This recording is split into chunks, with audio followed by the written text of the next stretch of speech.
What is going on, guys and girls? It's the Short Bear. Today we're going to talk about two main topics. The first topic is going to be basically how to find traps. Alright, a lot of tickers we tend to trade fade down, but some of those tickers actually have traps where it reclaims basically after breaking some levels.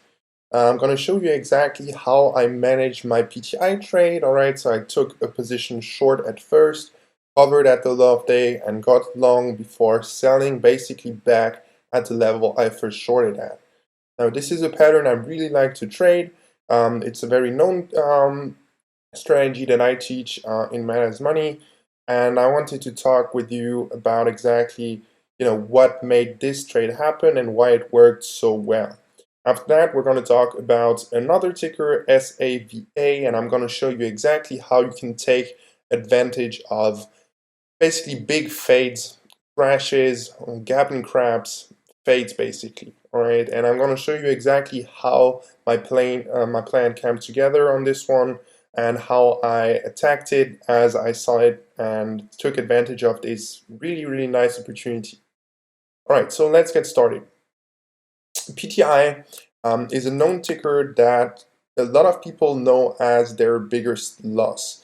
Why is that? Well, because PTI always had a lot of dilution, all right, so a lot of fundamental pressure, and really formed a bias for most traders where they try to short it and they just get wrecked because they short too quickly, and they really don't really let their thesis be confirmed, but they get in and they're like, all right, this, I know there's dilution, I know there's a lot of overhead pressure, I'm just going to short it and just, kind of hold. And on those days, that's where you see basically those big runs. So in this day right here, this day it ran as well, on this day it ran as well, and it tends to, fade back down. So that's kind of what I'm expecting to happen again on PTI. But it doesn't mean it can't get higher, right? So it proved that it can move. It proved that it can get up to the $7 area, and it gets heavy starting from there. So once here, it stopped. So topped out here, got up there, rejected, got up here, and then rejected, and got back under that level. So I do think we've got a bit more space to the upside, and I'm going to tell you exactly why I actually took it long. To understand exactly what I saw, we're going to go over the fundamentals first. All right, so this is PTI, and what I'm looking at always is basically the dilution level and what exactly is in there, right? So I'm going to click on the first 4-4B5, and as you can see, this one is not completed, so I'm going to check the next one, and this one. And I'm gonna see, all right, 11 million shares at this 6.75 level. Now, where's the chart at? $4, right? So we still got room, and that kind of proves my point that $7 area can be really heavy, and we've got some overhead pressure from there. So 11 million shares at 675, and that's a pretty major level. This is a lot of capital that has been at that level. So I do think they're going to try to kind of make it up there again, to kind of get some money back, basically. So that's the first level. That's the first thing I see. So from there, I'm like, all right, the overhead is up there. It's not at the levels we're trading at right now. And then I see, all right, 4-4B5 right here, seeing up to 56 million dollars, worth of stock. All right, and I'm seeing, all right, this one is an ATM. All right, so at the market offering for up to 56.6 million. All right, but then people kind of get their bias where it's like they've got an ATM, so it has to crash, right? No, it really doesn't. It started its run from the ones and kind of never looked back since. Kind of formed a wedge and kind of spiked over 3, right? So that's kind of the move we saw. And if you look at the chart, it was really manipulated on this one, where it's like it starts grinding, and then all of a sudden we get this massive volume, right? This massive squeezing volume of shorts getting out, basically getting squeezed and margin called, and it starts grinding higher. So what I think is some kind of big short is kind of stuck, and he's gonna try to get out of his size as the stock kind of trends within that $3 to $4 range. So on the next day, we start by not gapping up and we don't see a PR. This is the first thing I'm looking at for the ATMs. All right, usually when a company wants to sell their ATM, they're gonna start gapping up the stock to get people, to get the stock to be on people's scanners, for people to see the stock, because that is what is going to give you volume in the end. A gap up is going to get you on scanners. After all, that is what companies want. It's liquidity to basically get the most money out of it. And as you can see, like, the run started from the ones, right? They're not going to try to sell everything on a low volume day because they accumulate so much size during those days, 1 to basically 10 million volume nearly every single day. And they're not going to try dumping on super low volume because they accumulated big position while moving it up, most likely at least. So I'm looking for volume day, gap up day, and best case scenario news, because that is getting people interested in it. So as I saw it not gapping up, not getting much action, and dumping right away, I kind of took a step back. I didn't want to be too early on this one. I know people are going to hammer it short basically, and they accumulated position. So from there, I'm looking at it. It starts reclaiming, but on kind of low volume. I mean, nice volume compared to the volume just before, right? But like nothing in comparison to the volume we saw the day before. And we tried making it back to the open right in here, and we just couldn't make it, right? So we tried once, twice, reject to VWAP, tries again, reject to VWAP, tries again, reject, tries to push, and just can't make it. So it gets heavier and heavier, and as we are right here at this 365 level, I see a big bid appear. So someone was there with, I think, 250,000 shares. And at first I thought, really nice, right? So that is what I want to see. If they're going to try to accumulate a short position, because they're not going to let it dump right away, they're going to accumulate a short position at first, and then they're going to dump their shares. Basically, they're hedging their position. So if they sell, the stock is going to crash down and they're going to make less money, so they're going to hedge it by shorting the stock. And shorting at those levels is also going to basically help them to hedge the warrants near 6. Basically, if they know we can't make it at that area, at least we're going to try shorting, because we know it's going to get back towards $1, and we're going to make at least those $2-3 per share on the short side. But to do so, they need to accumulate a position, and they need to cancel basically their buy order, right? So you have to picture it as everyone is scared of that big bid because everyone thinks he's real. People start, covering their short and all. He gets filled on the ask and the offer is hidden. And then once we try him again at that level, the big 250,000 shares, they just pull so that it disappears and it starts crashing down, right? But on this one, he got filled everything. So as you can see, this volume candle, 318,000 shares. We took him out completely and started moving down. So at that point, I was short because I thought he would pull, but he didn't pull. So starting from there, I was like, all right, I'm going to take the most amount I can out of this trade, and then I'll be out, because I really don't think they're going to let it dump. So as I told you the previous days, it started moving up, right? It started moving on and accumulating shares, basically accumulating position. And if he starts accumulating 250,000 shares right here and just let it dump, it's not going to work out, because he just bought more shares. It doesn't make sense. If he accumulates shares, he's not going to let it dump right away. It would have been far, far more intelligent to just pull the bid basically. And from there I was just looking, right? I didn't want this 365 level, so where the bid was to get reclaimed, that was my stop as soon as it dumped, right? But it never made it there. It tried VWAP, couldn't make it, tried VWAP, couldn't make it, started moving down, and at that point, my level of interest is going to be the low of day level, right? So as we start moving down right here, we break this level, start, to bounce back to the previous structure. And from here, what I really wanted to see for a continuous move down towards the low threes is some kind of range to form, basically new structure, lower volume, and then start dumping, right? But the thing we did is So we broke 2 levels or 3 levels at the same time. We broke basically the 350 level, which is a key half number where people are going to have their buy orders and stop orders.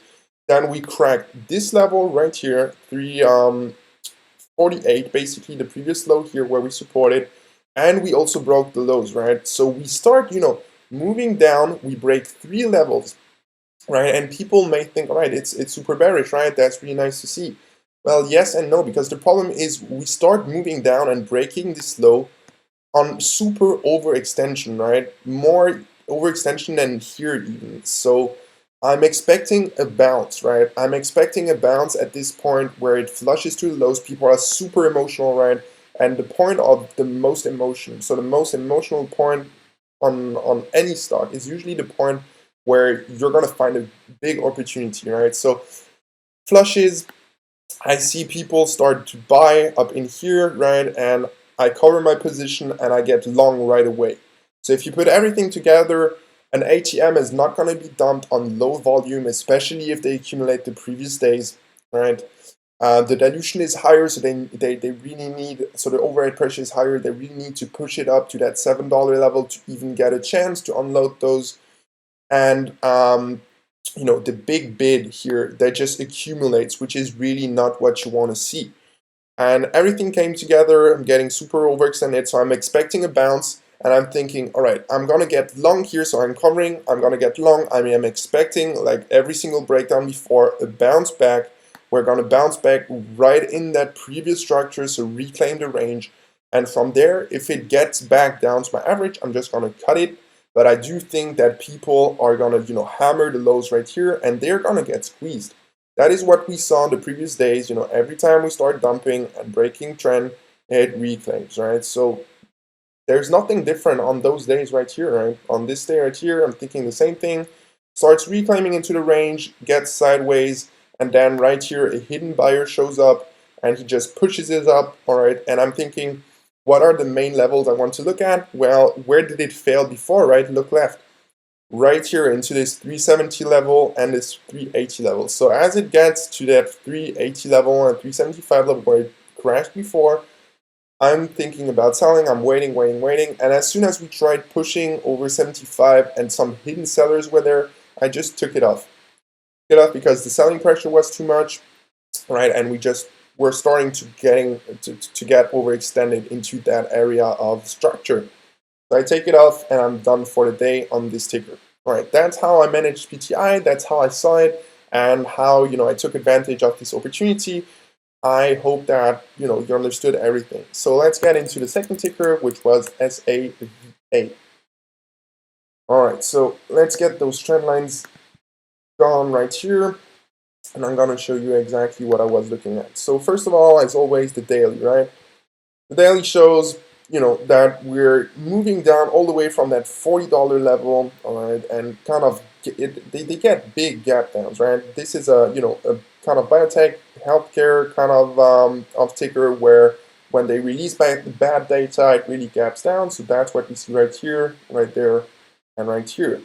So people are back on this one, all right? So longs from this area, gaps down, everyone's underwater, same thing as before, and it happens once more to that near $1 level. So you know that every time it's going to try to pop, people are going to sell into it. But we've got to respect one thing. It can run if it wants, if it gets volume. So on that day, got volume, ran. On this day, volume, ran. But there is one big difference today. The news was not new. They used this kind of news before. And at the same time, this time we're gapping up and we're not starting from zero, basically. All right, and of course, I'm going to get to it, the dilution part, the overhead. So as you can see, they kind of gapped it up just before and accumulated the position. That's my thought process. So they accumulate a long position up in here. As you can see, every time we dip, it gets bought back up, dip, bought back up, dip, bought back up. Same thing over and over again. So they get a position. So I'm thinking big move is coming up, right? News is going to hit. They're going to try to gap it up and they're going to sell into it to make money that way. All right, so the longs from here. That is the first thing I see from the chart. Now let's get into the fundamental part, and I'm going to show you exactly what I saw on this one. So this is, those are the filings. So first thing I'm looking at is, so first of all, I always look at the 10Q, but I'm getting into, the overhead pressure. So I'm going to look into, the prospectuses, S3, S1, and so on and so on. So first thing, I'm seeing this 44B5 from 2018, and I'm seeing, all right, up to 16.9 million shares, dollar, again, my bad. So it's an ATM, all right? And if you want to check, go to the offering, and you're going to see that it's basically the same thing. Is it even an ATM? Let's see. So basically, they can dump it so at any price they want. So nominal price, as you can see right here, per value. So nothing really stops them, right? And after that, I'm checking, the other stuff, and I'm seeing 44B3 right here. I'm seeing up to $7 million worth of shares that can be dumped, right? And I'm seeing on February 2018, we entered an agreement with Jones, blah blah blah. That relates to the offering of basically, what we just saw before, right? And the 16 million, right here, you've got it here, of common stock from time to time by agent and any method deemed to be an at-the-market offering. So it was an offering in an ATM, and I'm not seeing anything more, right? I'm just seeing we have sold an aggregate of that number of share, and you can see right here, the purpose of this supplement, number one, to prospectus supplement, is to suspend the ATM and to reduce the size of the continuous offering by us under the prospectus supplement to be up to 7 million shares, effective August 15, 2018. So what they did is basically they amended the 16 million shares that we just saw before, or the $17 million dollar worth of shares, to basically 7 million. All right, so the 16 million is gone, 7 million is left. That is the first step, because I saw a lot of people, saying whatever, right? 17 million, blah, blah, they're not, they can dump that, but actually they can't. It's 7 million now. After that, I'm checking the next one, 44B5, and I'm seeing, all right, 8.8 million shares at a price of 115. All right, and at the same time, in a concurrent private placement, we are also selling blah blah blah common stock at a purchase price of 8.8, purchase of an aggregate amount of 8.8 million shares at a purchase price of 0.125 per warrant. All right, you want to remember that. So as you can see, we've got also some dilution, some overhead pressure from the 115 level for an aggregate amount of 10.1 or 10.2 million. So 8.8 million shares. All right. So and now I know they've gotten 7 million ATM, and they also have the warrants basically, and also the pipe. So I'm looking at the next one, S1 right here, which is going to be a registration statement. All right. So it's not going to be kind of that's not going to be, not on purpose. It's on purpose that they are registering those shares.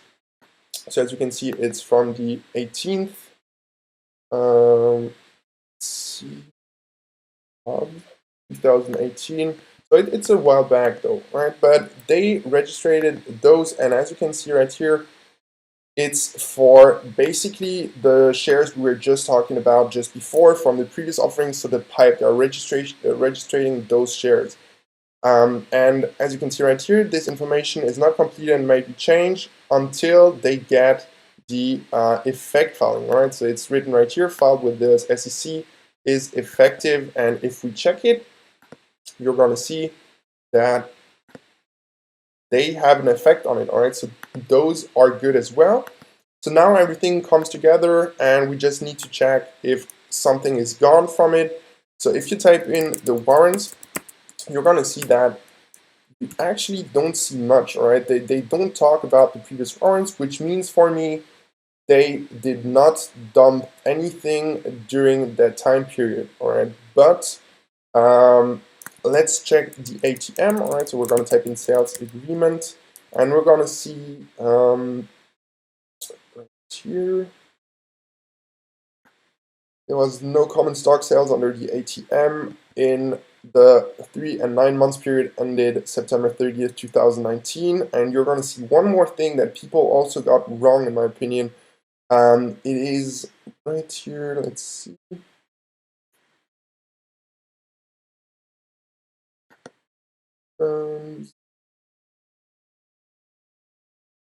Right here, on August 16, 2019, the company suspended sales of its common stock under the ATM agreement. So people might think, all right, it's suspended, the sale of the ATM, why is it like that? Can they even use the ATM, blah, blah, blah, and all that stuff, right? Well, if you look at the 44B5 that we were just talking about just before, all right, with the shares, and you type in sales agreement, you're going to see that they actually have a paragraph right here talking about, um, impose restrictions, and if you just read it through, you're going to see that, let's see right here, the shelf. So they talk basically about what they did exactly, right? So on August 16, 2018, we filed a prospectus supplement limiting the sales of our ATM agreement to up to 7 million. All right, so that is why I was telling you, they changed it from that amount, 16.9 to 7 million. That's the first step. And you're going to see that right here.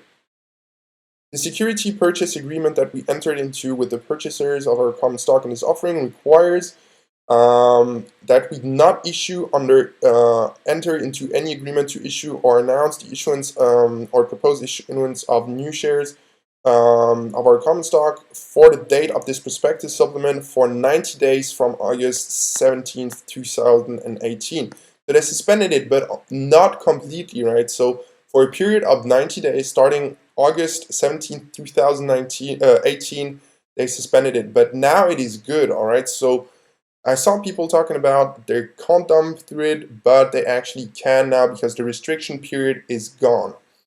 All right, so from there, it's only about, trading the data, trading what I know about ATM plays and dilution plays. And, I'm seeing it right here. I'm seeing it in the morning, all right? This is my platform with Trade Zero Pro.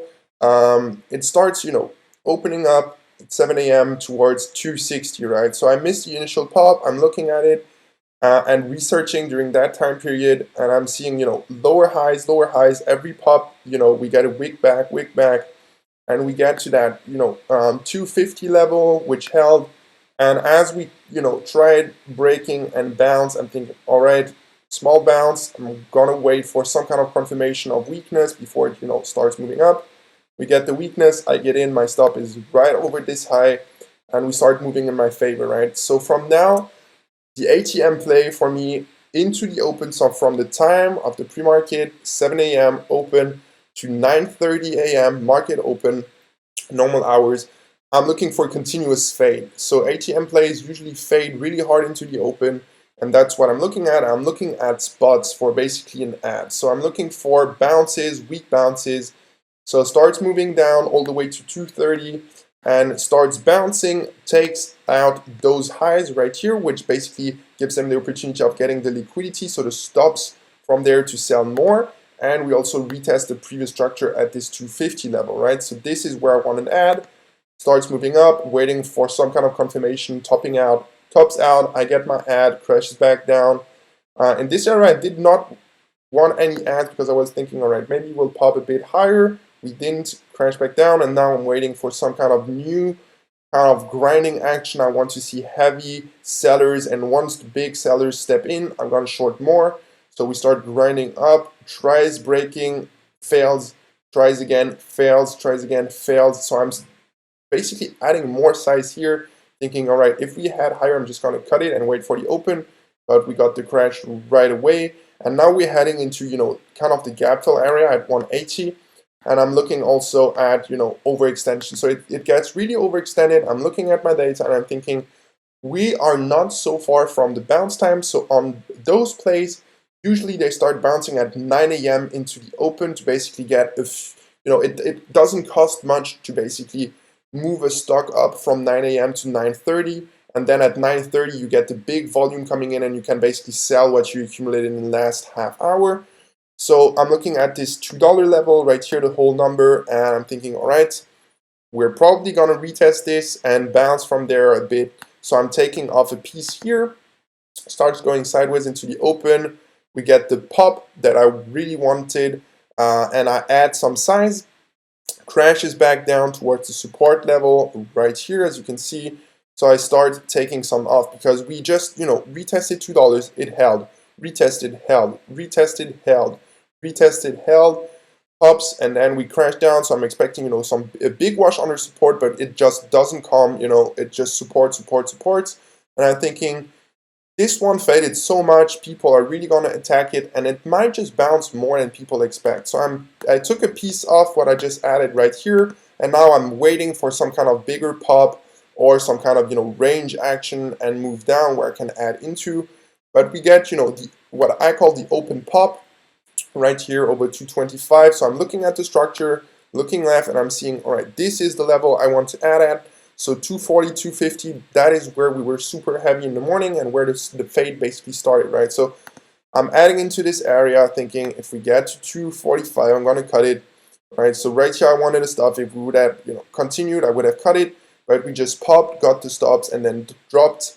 And as you can see, we start curling back up, retesting the previous structure right here, the previous resistance, which is now support, start moving higher. So I'm thinking, all right, maybe we'll get a small pop, lower high, and then fade. So I'm adding right here a bit more, and I just stopped out right here because I was thinking, an ad isn't necessarily taking a loss per se. It's also basically if you can add back higher at those prices, why would you hold your position? Because you can gain a few cents, right? 5 cents even by just cutting and restarting higher, and that's exactly what I did. So gets up there to this 250 level, all right? So previous structure right here, whole half number, and I'm thinking, all right, this is the spot. This is the spot where I want in, because as you can see, volume is kind of fading, started to be less and less while moving up. I like the divergence, and at the same time, if you draw a trend line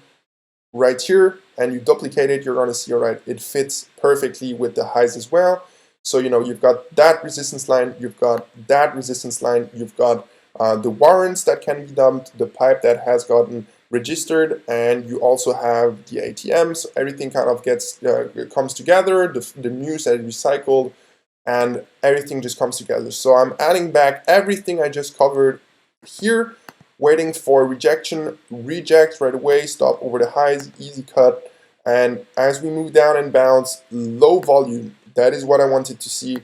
Low volume on the bounce. I get an add, instant flush, and from there I'm just holding. I couldn't add anything because it didn't really overextend to the downside and gave me a weak bounce, but it just started grinding down. The only adding spots I really wanted, or I wanted in hindsight, were right here. So gets this kind of structure in here. Can't hold it, tries to bounce, low volume, and then we start moving down. So right here, an add would have been nice with a tight stop, and then right here, as it gives me basically 2 waves up, so 1, 2, and gets over the highs right here to kind of take the liquidity. Again, I would have liked an add right here, but we couldn't get it, and then we started forming a range midday. I know per data that I'm likely to get another move down, another leg down towards the end of the day, the 2 last hours, and I'm seeing basically this support area right here that we held all day, right? So looking for pops, and I wanted to risk this level right here, which we couldn't hold before. Starts popping, get an add, and then tries moving down back to the support, holds again, bounces a bit more, but lower and lower volume as the day goes by.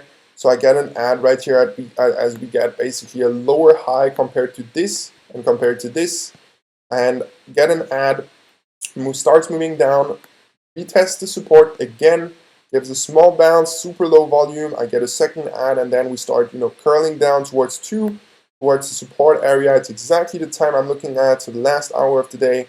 And as we move down under this range, I saw some buying or some absorbing still under the support level. So I was like, all right, maybe it's going to hold true again.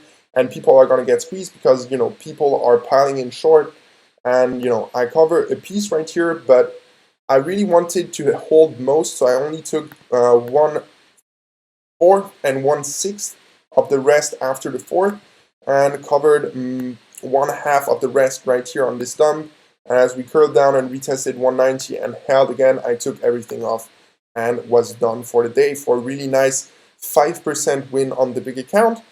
So as you can see, that is how I manage my risk. This is what I'm looking at the filings. If there is, you know, any question that you still have, please hit me up in the comments or on Twitter. And don't forget to hit the like button and the subscribe button. I'll see you in the next one.